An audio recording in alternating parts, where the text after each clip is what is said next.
I'm Wendy Kleinman with the Oklahoman, and here with me today is award-winning documentarian David Kennard, here to talk about one of his upcoming projects. So tell me a little bit about the Recreating America. Recreating America is a multi-platform film, national, probably public television, website, educationally driven project which attempts to get to the roots of who's creative, who can be creative, and why we're creative. Now, the roots of this go back many years in my life, because I've been making documentaries first in Britain, then I moved to California in the 1980s, took citizenship here, and have been running my own production company for more than 20 years. We've done a lot of projects in the sciences, arts, not all of them for public television, but many of them, Discovery Channel, Food Channel, other ones. And most of what we do is kind of like education on steroids. We kind of want to get subjects that are of interest to people, but produce them and deliver them in a way that doesn't make them feel they ought to be getting credit for it.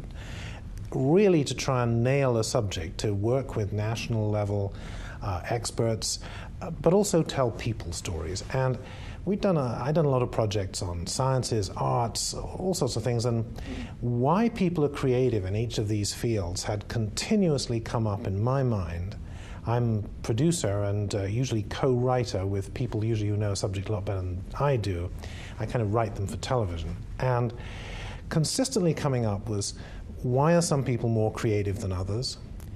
And of course, the answers turn out to be very unexpected, but we can get into that in a minute.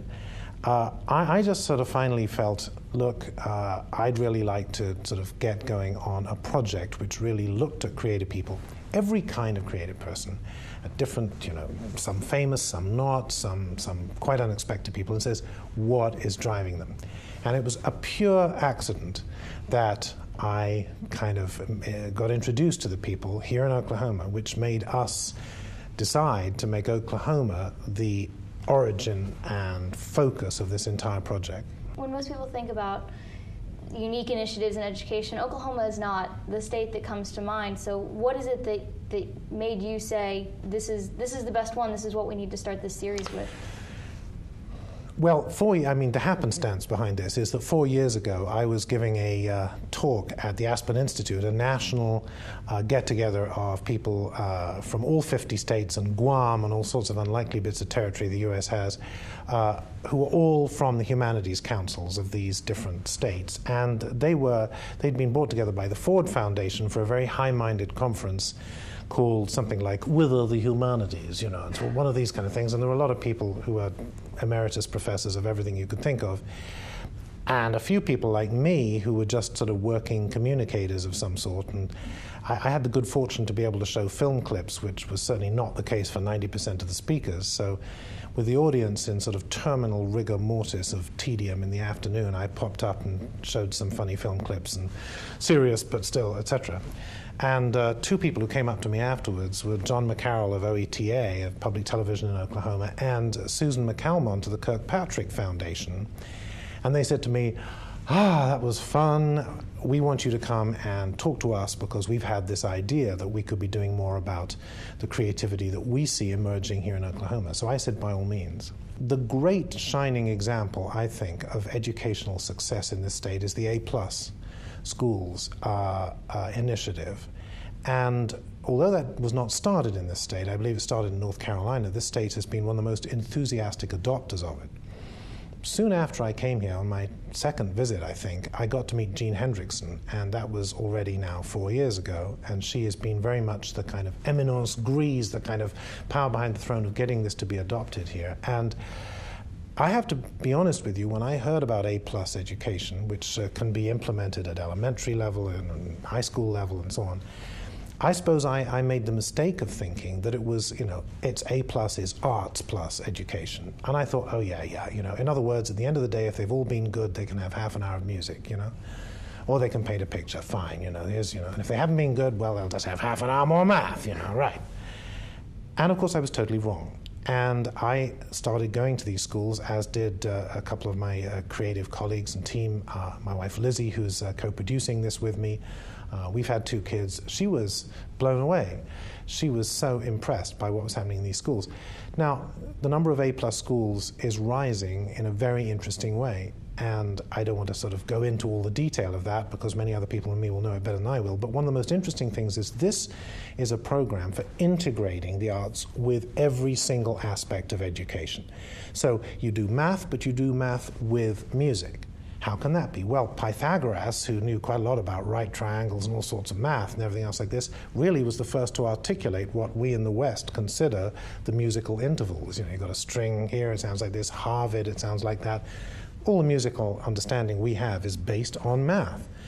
There's, whether it's rhythm, whether it's this. So for a lot of kids who have a different kind of intelligence from a purely intellectual intelligence, they may have different intelligences. We all do. There's emotional intelligence, there's kind of body intelligence. You know, some people kind of just move and they're just so integrated and everything else like this.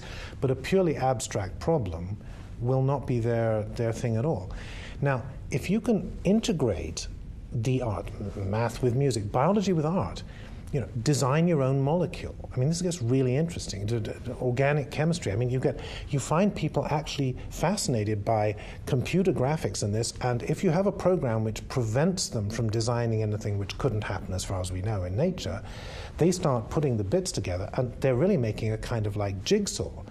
But it becomes visually totally compelling, and then they start learning why the red bits won't go with the yellow bits and everything else. Why? Because, and so on. And then they start developing molecules that don't exist in nature. Mm-hmm. Well, way cool.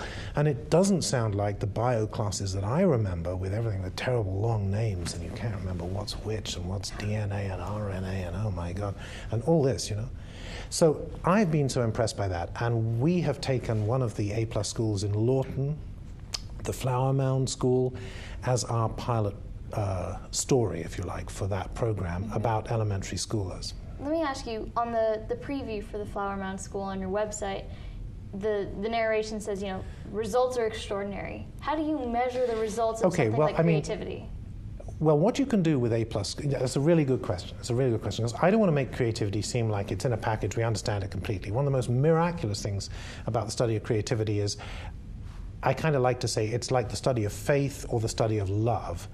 You know, you can't say, well, is that really love or isn't it? Only the people who are or are not in love will be able to tell you. But they'll know. There is a time when you suddenly think, I think I love this person.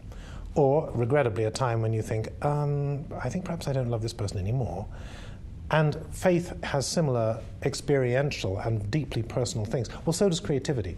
And when do you think the final documentary is going to be ready? Well, we're 3 years down the road? Well, no, once we finish each film, we're going to get it out there statewide, and then when all 3 are finished, we're going to launch it nationally. So I'm hoping that the first film will be ready in 2009, and we're well on the way to getting that first film fully funded. It's not quite there yet, but pretty close. And certainly, like a lot of these projects, once the more there is to see, the more it's a bandwagon that people want to join. When you explain it to people, they kind of go, oh yeah, I mean, there's not much wrong with that. You know, we want to make everyone more creative. I mean, that can't be bad. And so luckily we've had a tremendous growing group of people from all sorts, industry, educators, the whole thing. So to film in 2009, hopefully, best case, another in the next year, another the next year, and when we got the 3, we go national. Okay, great. Thank you very much. Pleasure. Let's see it.